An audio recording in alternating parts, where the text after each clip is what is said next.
बिस्मिल्लाहिर्रहमानिर्रहीम। अस्सलामु अलैकुम dear student, welcome to online class. Unit number 4 में हमारे पास टॉपिक है सेल थ्योरी।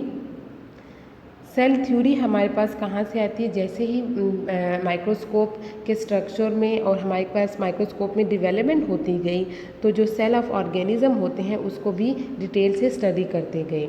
तो इस तरह हमारे पास क्या होती है, माइक्रोस्कोप की डेवलपमेंट से साइंटिस्ट ने सेल की स्टडी की और मुख्तलिफ थ्योरी पेश की थी, तो उसको हम क्या बोलते हैं? सेल थ्योरी बोलते हैं। हमारे पास आते हैं रॉबर्ट हुक। रॉबर्ट हुक ने पहले से प्रेजेंट जो हमारे पास कंपाउंड माइक्रोस्कोप था उसके इम्प्रूवमेंट की थी डिज़ाइन में। तो इसने इस्तेमाल किए थे 3 लेंसेज और स्टेज लाइट, जिसकी मदद से हमारे पास जो ऑब्जेक्ट होता था वो इनलार्ज और क्लियर नज़र आता था has compare to previously present compound microscope. Robert Hooke ने एक पीस ऑफ कोर को अंडर द माइक्रोस्कोप प्लेस किया और उसकी स्टडी की। स्टडी करते हुए उसने बताया था कि जो कोर्क होता है वो क्या होता है, एक स्मॉल बॉक्सेस और टाइनी स्पोर से बने होते हैं, और इन बॉक्सेस को इसने नाम दिया सेल का, और बाकी इसने सेल के स्ट्रक्चर के बारे में और कुछ नहीं बताया।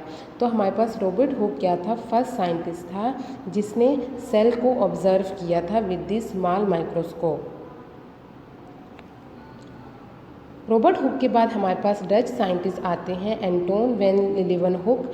ये क्या था? माइक्रोस्कोप का मास्टर, यानी उसके डिज़ाइनिंग में मास्टर था। इसने एक माइक्रोस्कोप, सिंपल माइक्रोस्कोप था, तो उसको लिया था और उसको जो कि ऑब्जेक्ट को मैग्नीफाई करके बताता था from 200 to 300 time from its original size. इसने पाउंड वाटर ऑर्गेनिज्म को अंडर माइक्रोस्कोप स्टडी किया और इन ऑर्गेनिज्म को इसने नाम दिया एनिमल क्लूज का।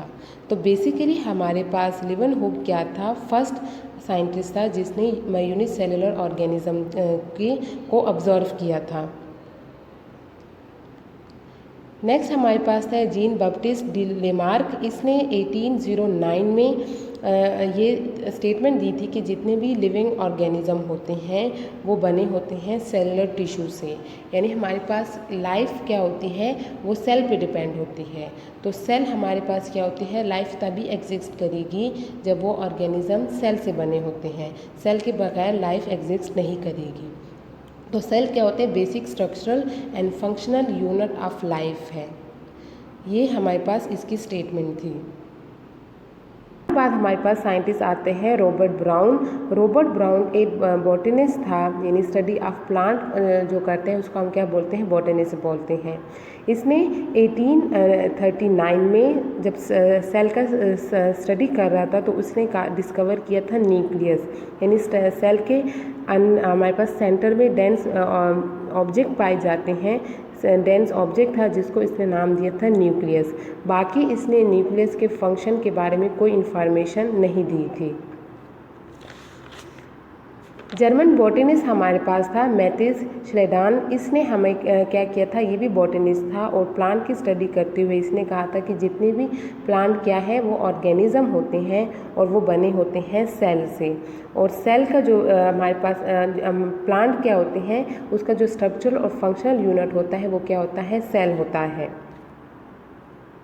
शेवॉन हमारे पास जियोलॉजिस्ट था। इसने एनिमल की स्टडी करता था और इसने कहा था कि एनिमल क्या था? एनिमल सेल से बने होते हैं, और एनिमल का भी स्ट्रक्चर और फंक्शनल यूनिट क्या होता है? सेल होते हैं। तो ये हमारे पास क्या होती है? फर्स्ट स्टेटमेंट हमारे पास और सेल थ्योरी की इन 2 साइंटिस्ट ने दी थी। रिडोल्फ विर्को हमारे पास था। इसने हमारे ये साइंटिस्ट था, जर्मन था, और इसने एक स्टेटमेंट दी थी उमनी सेलुला ई सेलुला, यानी इसका ट्रांसलेशन क्या है कि हमारे पास जितने भी सेल होते हैं वो कहाँ से आते हैं? सेल से आते हैं, यानी सेल हमारे पास जो प्री एग्जिस्टिंग सेल से बाय डिवीज़न आते हैं।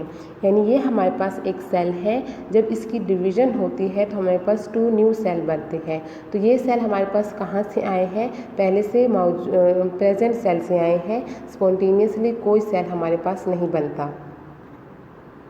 लुईस पास्चर हमारे पास था। इसने 1962 में एक्सपेरिमेंटली प्रूफ किया था विर्को का जो आइडिया था कि एवरी सेल हमारे पास जो ऑल सेल होते हैं वो कहाँ से आते हैं, प्री एग्जिस्टिंग सेल से आते हैं। और इसने माइक्रो ऑर्गेनिज्म बैक्टीरिया पे की डिवीज़न करते हुए ये बताया कि डिवीज़न की ऑब्जर्वेशन करते हुए ये बताया था कि जितने भी हमारे पास सेल होते हैं वो पहले से प्री एग्जिस्टिंग सेल से आते हैं। तो मॉडर्न सेल थ्योरी के हमारे पास 3 स्टेटमेंट आते हैं। पहले स्टेटमेंट हमारे पास ये है कि जितने भी लिविंग ऑर्गेनिज्म होते हैं वो क्या सेल से बने होते हैं। और सेल हमारे पास लिविंग ऑर्गेनिज्म का क्या है, स्ट्रक्चरल और फंक्शनल यूनिट है। और सेल कहाँ से आते हैं, प्री एग्जिस्टिंग सेल से आते हैं बाय डिवीजन से। यानी कोई सेल खुद नहीं बनता बल्कि हमारे यानी हमारी बॉडी में भी जो सेल होते हैं तो जब डिवीजन से न्यू सेल बनते हैं, स्पॉन्टेनियसली कोई सेल नहीं बनता।